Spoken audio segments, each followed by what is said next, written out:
Now, when floodwaters threaten a town, the little yellow digger is called to the rescue. But how can it get there? The answer lies in the latest instalment in the Little Yellow Digger series. Written by Peter Gilderdale and illustrated by Fifi Colston, The Little Yellow Digger and the Helicopter tells the story of how two forces combine to help out a little town in danger of some major flooding.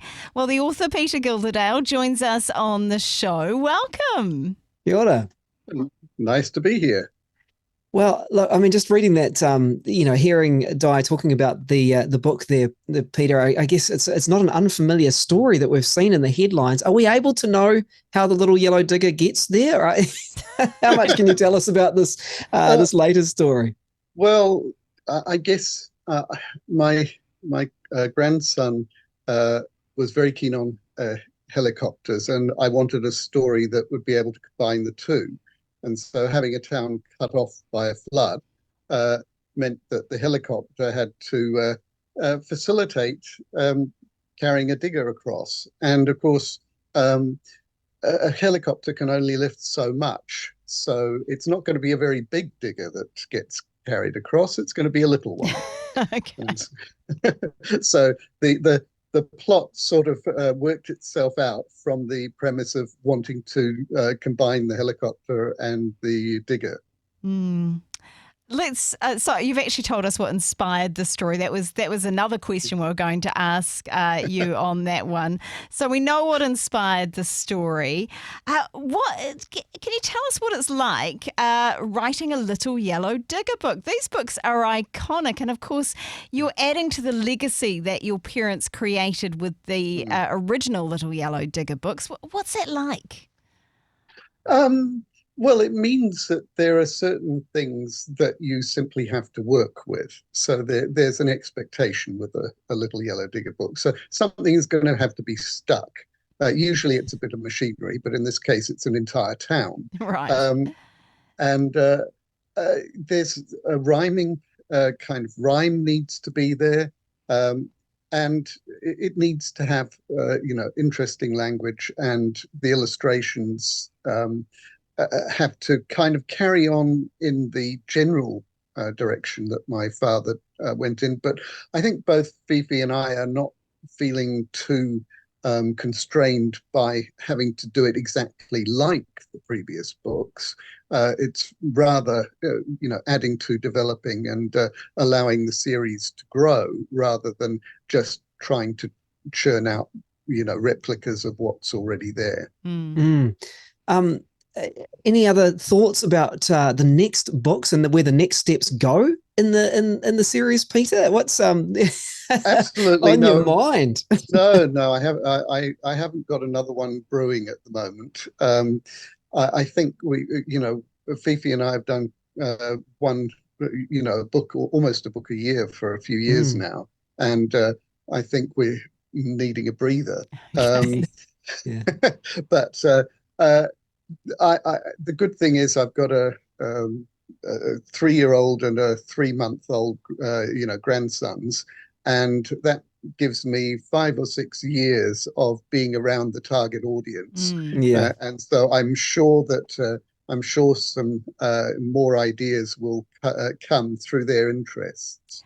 Well, Peter, the Little Yellow Digger books, certainly in my household, they were favourites. We had a few favourites, and the Little Yellow Digger was one of them. And I think it is an iconic book in the landscape of New Zealand children's literature. So why do you think that the Little Yellow Digger is so iconic for Kiwis? I think the first book simply had a magic to it. My mother was, up until the time she wrote that, she was an expert in children's literature, an academic, and she reviewed children's books. And she understood, because she worked at Teachers College, she understood children. She knew that there was a gap in the market for something for 2 and 3-year-old boys. And when the event that triggered the Little Yellow Digger happened, which was that it basically happened to my sister's house. A couple of diggers got stuck, and my mother went and said to my nephew that they've brought a digger. They brought a bigger digger, but the bigger digger stuck. And she knew that there was a story in that. Yeah. And it's that repetition of something getting stuck, more things coming. It's a really beautiful thing for kids to get their heads around. Yeah. And so that first story started it. The rest of the stories really keep this series alive.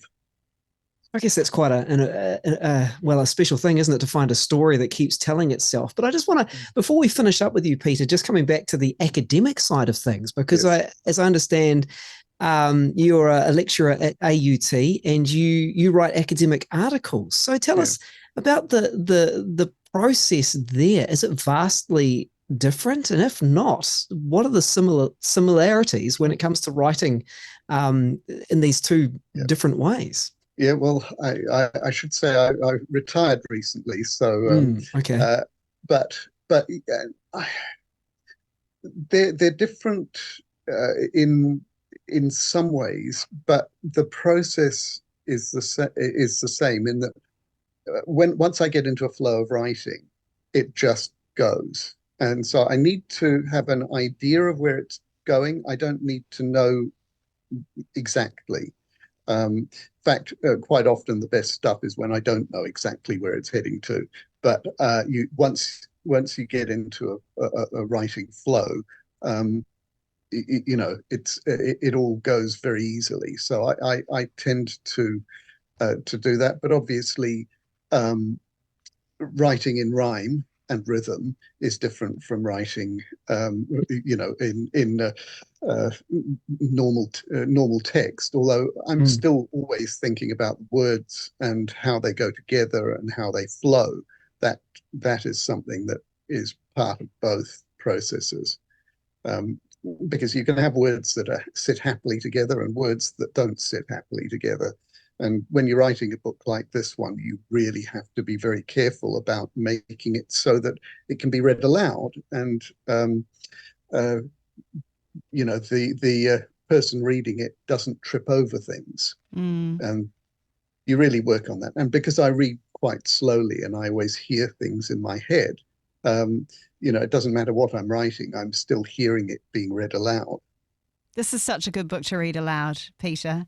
I'm going to finish things off with just a little excerpt here. The only digger I can see that's small enough to fly is the little yellow digger. Let's give that one a try. Peter Gilderdale. This is an absolute gem. The book is called The Little Yellow Digger and the Helicopter. Thanks for being a part of today's show. Thanks for joining us on Rhema. Now, if you found value in today's content, hit that like button. And if you haven't already, consider subscribing to our channel with the subscribe button. This really helps us to continue to produce more quality content for you. And hey, if you'd like to stay updated and never miss any of our future videos, ring that notification bell as well. Don't forget to follow us on our other socials, which are in the description below. And until then, stay tuned.